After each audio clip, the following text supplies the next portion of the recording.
Ya, Assalamualaikum warahmatullahi wabarakatuh. Waalaikumsalam warahmatullahi wabarakatuh. Yang saya hormati Bapak Ibu Guru, pada hari ini, yakni hari Rabu, tanggal 20 Mei tahun 2026, saya akan mempresentasikan yaitu tentang 7 model pembelajaran anak berkebutuhan khusus. Yang mana presentasi ini untuk melengkapi tugas saya dalam rangka BIMTEK, Bimbingan Teknis Pendidikan Inklusif Tingkat Mahir, Kabupaten Pasuruan. Presentasi hari ini yaitu pada topik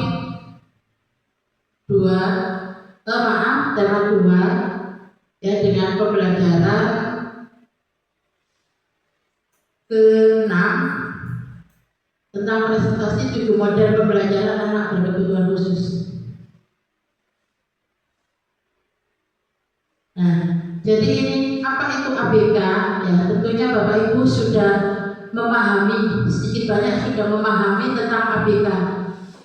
ABK itu sendiri yaitu panggilannya dari anak berkebutuhan khusus.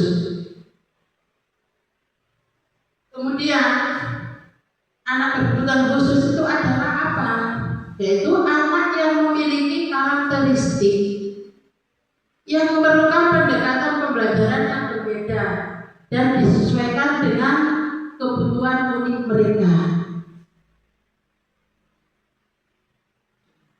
Nah, sekarang kita mengacu pada apa itu model pembelajaran. Ya, di sini saya singkat model pembelajaran yaitu pendekatan khusus untuk membantu anak berkebutuhan khusus belajar secara efektif. Nah, ini kita ke poin intinya ya. Nah, bagaimana cara mengumpulkan dan memecahkan bukti penelitian? Jadi setelah kita memahami pengertian dari ABK itu sendiri, kemudian model pembelajaran itu apa? Nah, sekarang kita saatnya bagaimana cara mengumpulkan dan memecahkan bukti penelitian. Jadi proses pengumpulan dan analisis bukti dalam penelitian itu dilakukan melalui pendekatan kualitatif deskriptif dengan metode pendekatan perpustakaan. Jadi di sini maksudnya mengumpulkan data literatur, jurnal dan buku yang relevan. Kemudian yang kedua, studi lapangan. Penelitian yang sudah saya baca kemarin yaitu penelitian di SLBABC Asia.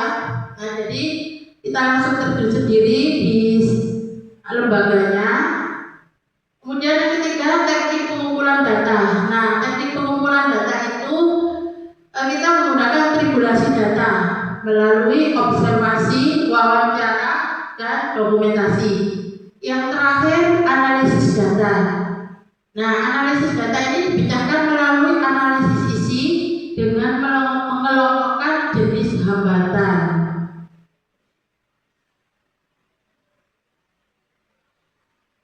Nah, ini adalah 7 model pembelajaran untuk anak berkebutuhan khusus. Nah, yang pertama, orientasi komunikasi. Ya, ini fokus pada pembangunan hubungan melalui komunikasi, tercapainya komunikasi yang baik, memberikan rasa nyaman kepada ABK. Jadi dengan orientasi komunikasi itu kita menjalin hubungan komunikasi yang baik dengan anak-anak.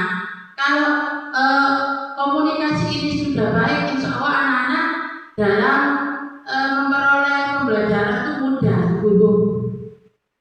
Kemudian yang kedua, cooperative learning, ya, pembelajaran berkelompok untuk melatih kerjasama. Jadi di sini anak-anak bisa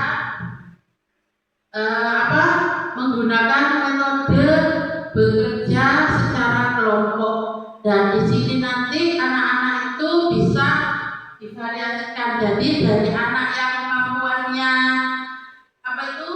bisa ya berbaurkan dengan anak yang kurang mampu. Jadi intinya kayak apa? Kayak tutor sebaya gitu. Tapi pengerjaan tugasnya secara kelompok. Kemudian model yang ketiga, direct interaction, ya. Ini membangun perkembangan kemampuan kognitif, emosional, dan psikomotoriknya. Yang keempat, task analysis. Itu melibatkan peserta didik yang menjelaskan dalam indikator kompetensi tugas yang harus diselesaikan dan bertujuan untuk mengukur kemampuan ABK dalam menyelesaikan tugasnya. Jadi kita memakai sistem analisis. Yang kelima yaitu modeling. Nah, modeling ini jadi guru langsung mempraktekkan secara langsung agar dapat ditiru oleh siswa. Contoh seperti ini Bapak Ibu ya. Misalkan dalam kelas panjenengan ada ABK, jenengan memberikan instruksi, coba bagaimana cara memakai dasi yang benar. Nah, si anak itu tidak merespon instruksi panjenengan ya. Jadi diam saja. Nah, ini apa yang harus Anda lakukan? Ya, yang harus panjenengan lakukan yaitu jenengan menjadi kita pakai modeling. Nah, kita langsung mempraktekkan cara memakai dasi. Nah, baru anak ini bisa merespon, oh begitu Bu Guru cara memakaikan dasi. Kalau kita perintah secara lisan kan kurang mengerti. Jadi kita mempraktekkan langsung supaya anak-anak bisa meniru. Kemudian yang keenam, tutorial sejawat, tutorial. Ya ini melibatkan teman sebaya sebagai tutor dengan melibatkan dua anak dengan tingkat tidak sama. Ya seperti yang saya jelaskan tadi, ini tutor sebaya. Jadi kita berbaur anak yang kurang mampu dan anak yang mampu kita jadikan satu. Jadi seperti apa tadi? Ini ya, tutor sebaya kayak kerja kelompok tapi jadi dosen, jadi guru, jadi yang mampu bisa ngajari yang tidak mampu. Seperti itu Bapak Ibu. Nah, kemudian yang ketujuh model PROM, ya. Model ini memberikan bantuan berupa penjelasan atau informasi tambahan kepada anak ABK agar dapat menghasilkan respon yang benar. Nah, jadi PROM ini ada 3 macam: verbal PROM, general, dan fisikal. Kalau verbal PROM itu mengacu secara lisan. Kemudian kalau general kepada gerakan tubuh atau gestur, dan yang terakhir dorongan fisik. Ya.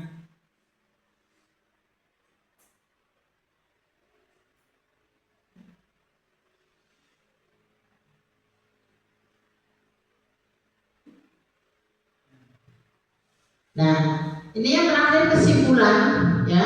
Jadi kesimpulan dari 7 metode pembelajaran yang sudah kita bahas tadi, ini adalah kesimpulannya setelah dari materi tadi, bahwasanya model pembelajaran ABK itu harus bersifat individual dan fleksibel, dengan tetap mengutamakan aspek pendampingan, keamanan, kenyamanan, serta perkembangan potensi jiwa anak agar mereka dapat mandiri. Begitu Bapak Ibu. Kemudian berikutnya, nah terima kasih. Mungkin apa yang sudah saya sampaikan tadi, mungkin ada yang ditanyakan dari penjelasan saya tadi. Monggo silakan yang mau ditanyakan. Monggo Bu Lia. Terima kasih Bu Ulfa. Tadi penjelasannya sangat membawa pencerahan buat saya. Ada sedikit yang menjadi pertanyaan. Ini ketika di sekolah kita ada yang terindikasi gitu ya. Ada ciri-ciri ABK-nya, apakah wajib hukumnya wajib penerapan 7 model tadi atau ada model yang lain atau gimana? Terima kasih. Ya, terima kasih Bu Lia, pertanyaan yang sangat bagus. Ya, jadi pertanyaannya tadi, apakah wajib gitu ya Bu Lia? Apakah wajib kita melaksanakan 7 model pembelajaran itu di sekolah? Ya, secara administratif atau legal itu tidak ada aturan yang mewajibkan kita memakai ke-7 model itu. Tapi secara pedagogis, guru sangat disarankan untuk menguasai model tersebut itu agar memiliki senjata yang lengkap untuk menangani karakteristik siswa yang berkebutuhan khusus itu Bu Lia. Jadi tidak harus wajib, tapi diharap. Maksudnya gini, harus kamu memakai model ini tidak ya. Jadi diharapkan Bapak Ibu guru bisa menguasai 7 model itu. Itu sudah cukup Bu Lia. Ya, mungkin ada lagi dari Upik atau Pak Arifin? Iya, monggo Upik. Ya, terima kasih Bu Ulfa. Ini mau sedikit tanya Bu. Kebetulan di kelas saya itu ada satu siswa yang sepertinya terindikasi anak berkebutuhan khusus. Jadi agar nanti di lapangan itu saya lebih bisa melakukan pendekatan dengan si anak ini, saya mau menanyakan. Tadi kan dijelaskan ada model peran komunikasi ya. Apakah peran komunikasi ini bisa disebut sebagai model pengajaran yang utama bagi anak berkebutuhan khusus menurut artikel tadi Bu Ulfa? Terima kasih. Terima kasih Bu Upik ya, saya mencoba menjawab ini ya. Jadi peran komunikasi itu disebut sebagai model pengajaran yang utama itu menurut saya itu memang paling mendasar ya, karena berfungsi untuk membangun hubungan baik. Jadi hubungan baik antara guru dan siswa ya. Nah, jika komunikasi ini sudah terjalin ya dengan baik, anak akan merasa nyaman. Kemudian rasa nyaman inilah yang akan menjadi kunci utama proses pembelajaran selanjutnya, dan pembelajaran bisa diterima dengan baik oleh anak. Gitu Bu. Ya. Mungkin ada lagi? Arifin, mungkin ada pertanyaan? Iya, Pak, monggo. Terima kasih Bu Ulfa. Tadi saya sempat sekilas dari 7 model itu. Apakah dari 7 itu dipilih salah satu atau semuanya? Umpama ini karakter anak yang suka mungkin bergejala dan sebagainya, mungkin petunjuknya. Ya, pertanyaannya bagus. 7 model itu tergantung kita identifikasi dulu siswanya ya. Kalau misalnya kita pakai apa? Misalnya kita tunarungu ya, itu kan jelas kita tidak bisa memerintah secara lisan. Nah, berarti kita pakai metode apa? Modeling. Nah, gitu Pak ya. Jadi kita lihat, kita identifikasi dulu. Nah, kemudian kalau yang apa tadi? Anak nakal. Ya, yang hiperaktif. Ya, enggak mau dia. Ya, anak yang nggak mau diam itu biasanya kita pakai itu apa? Analisis. Nah, analisis itu kita cari anak ini kelemahannya di mana. Nah, seperti itu.